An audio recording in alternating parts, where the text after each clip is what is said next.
Iran school ആക്രമണം അമേരിക്കയെ പ്രതിക്കൂട്ടിലാക്കി US സൈനിക അന്വേഷണ റിപ്പോർട്ട്. ഫെബ്രുവരിയിൽ ഇറാനിയൻ എലിമെന്ററി സ്കൂളിൽ നടന്ന ടോമോഹോക്ക് മിസൈൽ ആക്രമണത്തിൽ നിരവധി കുട്ടികൾ കൊല്ലപ്പെട്ടതിന് വാഷിംഗ്ടൺ ഉത്തരവാദിയാണെന്ന് പ്രാഥമിക US സൈനിക അന്വേഷണത്തിൽ കണ്ടെത്തിയതായി റിപ്പോർട്ടുകൾ. ഫെബ്രുവരി 28-ന് ഷാജറ തയ്യിബ് എലിമെന്ററി സ്കൂൾ കെട്ടിടത്തിന് നേരെയുണ്ടായ ആക്രമണം US സൈനിക ആസൂത്രകരുടെ ലക്ഷ്യത്തിലെ പിഴവിന്റെ ഫലമാണെന്ന് അന്വേഷണത്തിൽ നിഗമനം ചെയ്തതായി പേര് വെളിപ്പെടുത്താത്ത US ഉദ്യോഗസ്ഥരെയും പ്രാഥമിക കണ്ടെത്തലുകളുമായി പരിചയമുള്ള മറ്റുള്ളവരെയും ഉദ്ധരിച്ച് ന്യൂയോർക്ക് ടൈംസ് റിപ്പോർട്ട് ചെയ്തിട്ടുണ്ട്. ആക്രമണത്തിൽ കുറഞ്ഞത് 175 പേർ കൊല്ലപ്പെട്ടതായി ഇറാനിയൻ ഉദ്യോഗസ്ഥർ പറഞ്ഞിരുന്നു. അവരിൽ ഭൂരിഭാഗവും കുട്ടികളായിരുന്നു. സമീപകാലത്തെ ഏറ്റവും മോശവും ഞെട്ടിപ്പിക്കുന്നതുമായ അമേരിക്കൻ ആക്രമണങ്ങളിൽ ഒന്നായിരുന്നു ഇത് സിവിലിയൻ മരണങ്ങൾക്ക് കാരണമായി. ഡൊണാൾഡ് ട്രംപ് ഇറാൻ കെട്ടിടം ആക്രമിച്ചുവെന്ന് സൂചിപ്പിക്കുന്ന ശ്രമങ്ങൾക്കിടയിലും US മിസൈൽ ആക്രമണത്തിന്റെ വീഡിയോ ദൃശ്യങ്ങളും US നിർമ്മിത മിസൈൽ ഭാഗങ്ങളുടെ ശകലങ്ങളും ടെഹ്റാൻ നിർമ്മിച്ചതിന്റെ വാദങ്ങളെ ഈ കണ്ടെത്തലുകൾ സ്ഥിരീകരിക്കുന്നതായി തോന്നുന്നു. റിപ്പോർട്ട് അനുസരിച്ച് പ്രതിരോധ ഇന്റലിജൻസ് ഏജൻസി നൽകിയ കാലഹരണപ്പെട്ട ഡേറ്റ ഉപയോഗിച്ച് US സെൻട്രൽ കമാൻഡിലെ ഉദ്യോഗസ്ഥർ ആക്രമണത്തിനുള്ള ലക്ഷ്യ കോർഡിനേറ്ററുകൾ സൃഷ്ടിച്ചതായി ഇതുവരെ പൂർത്തിയാക്കാത്ത അന്വേഷണത്തിൽ കണ്ടെത്തിയിട്ടുണ്ട്.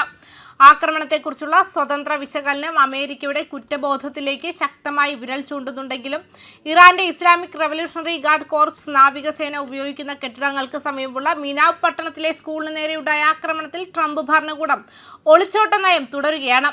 ശനിയാഴ്ച സ്കൂൾ ബോംബാക്രമണത്തിന് ഇറാനാണ് ഉത്തരവാദിയെന്ന് ട്രംപ് പ്രഖ്യാപിച്ചിരുന്നു.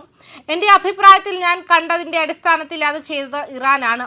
നിങ്ങൾക്കറിയാവുന്നതുപോലെ അവരുടെ ആയുധങ്ങളുടെ കാര്യത്തിൽ അവർ വളരെ കൃത്യതയില്ലാത്തവരാണ്. അവർക്ക് യാതൊരു കൃത്യതയുമില്ല. അത് ചെയ്തത് ഇറാനാണ്. പ്രസിഡന്റ് തന്റെ അവകാശവാദത്തിന് ഒരു തെളിവും ഹാജരാക്കിയില്ല. ബോംബാക്രമണത്തെക്കുറിച്ച് അന്വേഷിക്കുക എന്ന് മാത്രമേ US സൈന്യത്തിന്റെ വക്താക്കൾ പറഞ്ഞിട്ടുള്ളൂ.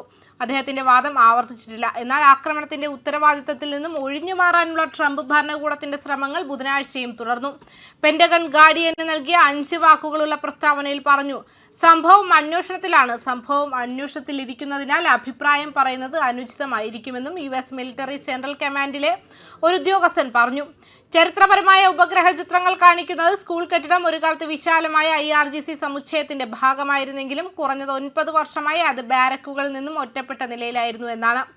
ചുവരുകളിലെ വർണ്ണാഭമായ ചുവർ ചിത്രങ്ങളും ചെറിയ കായിക കളിസ്ഥലങ്ങളും ഉൾപ്പെടെ ഇതൊരു വിദ്യാഭ്യാസ സൗകര്യമാണെന്നതിൻ്റെ വ്യക്തമായ ദൃശ്യ സൂചനകൾ ഇതിനുണ്ട്. ചില ഉപഗ്രഹ ചിത്രങ്ങൾ ഇവ രണ്ടും ദൃശ്യമാണ്. ആക്രമണം നടന്ന സമയത്ത് സ്കൂൾ സൈനിക ആവശ്യങ്ങൾക്കായി ഉപയോഗിച്ചിരുന്ന ഒരു കെട്ടിടമായിരുന്നു എന്നതിന് ഒരു സൂചനയുമില്ല. എന്നിരുന്നാലും അതിന്റെ സ്ഥാനം USO ഇസ്രായേലോ ആ പ്രദേശത്തെ ലക്ഷ്യങ്ങൾ തിരഞ്ഞെടുത്തിരിക്കാനുള്ള ഒരു വിശ്വസനീയമായ കാരണം നൽകുന്നു. ഗാർഡിയൻ സ്ഥിരീകരിച്ച ബോംബെറിഞ്ഞ സ്കൂളിന്റെ നിരവധി വീഡിയോകൾ സ്ഫോടനത്തിന് ശേഷം ഇറാനിയൻ സോഷ്യൽ മീഡിയയിൽ പങ്കുവച്ചു. യുദ്ധം നടത്തുന്നവരെ കണക്കിലെടുക്കുമ്പോൾ ഇതൊരു US ആക്രമണമാണെന്ന് സൂചിപ്പിക്കുന്നു. കാരണം ഇസ്രായേലിന് ടൊമഹോക്ക് മിസൈലുകൾ ഉണ്ടെന്ന് അറിയില്ല.